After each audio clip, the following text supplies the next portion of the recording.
So कुठला haircut करायचा, कुठून करायचा हे तर मी तुम्हाला सांगितलं, पण हेअरकट नंतर डेली वेअरला हेअर स्टाईल कसे करायचे हे आज मी तुमच्यासोबत शेअर करणार आहे. सो सर्वात आधी माझे हेअर्स बघून घ्या. 3 दिवस झालेत हेअर वॉश करून. सो तुम्ही पण हे सगळे शॅम्पू वापरता का? तर आताच हे सगळे शॅम्पू वापरणं बंद करा आणि डॉक्टरांनी सजेस्ट केलेले शॅम्पू यूज करा. हे सगळे शॅम्पू आपल्या केसांना खूप जास्त डॅमेज करतात. 3 दिवसाआधी मी हेअर वॉश केला आणि मी तुम्हाला आता माझ्या हेअरची कंडिशन दाखवते.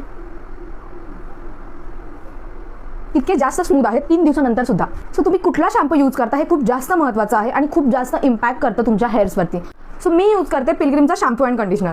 सो हे कुठलंही ब्रँड कोलॅब नाहीये. मी ऑलरेडी तुमच्यासोबत ह्याचा खूप ऑनेस्ट रिव्ह्यू शेअर केलेला आहे. शॅम्पू जो आहे तो स्काल्पला लागतो आणि कंडिशनर जे आहे ते रूट्सला लागतं. चुकूनही कंडिशनर स्काल्पला लावू नका, नाहीतर सगळे केस गळून जातील. अजून महत्त्वाची टिप तुम्हाला मी इथे देते. शॅम्पू यूज करताना खूप थोडा शॅम्पू यूज करा. खूप जास्त शॅम्पू यूज करू नका, त्याने हेअर्स खूप जास्त डॅमेज होतात. ओल्या केसामध्ये केस तुटण्याची शक्यता जास्त असते. सो कोम केल्यानंतर नेक्स्ट स्टेप आहे लिओनची.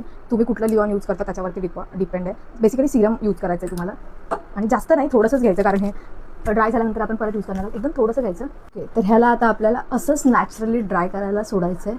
80% हे ड्राय झाले पाहिजेत हेअर्स. ते तुम्हाला 2 रबर बँडची गरज पडणार आहे.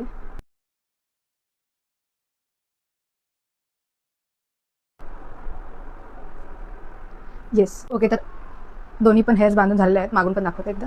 असं दिसतं आहे काही. आणि ह्याला आपल्याला ठेवायचं आहे अर्धा पाऊण तासामध्ये हे सेट होऊन जातं.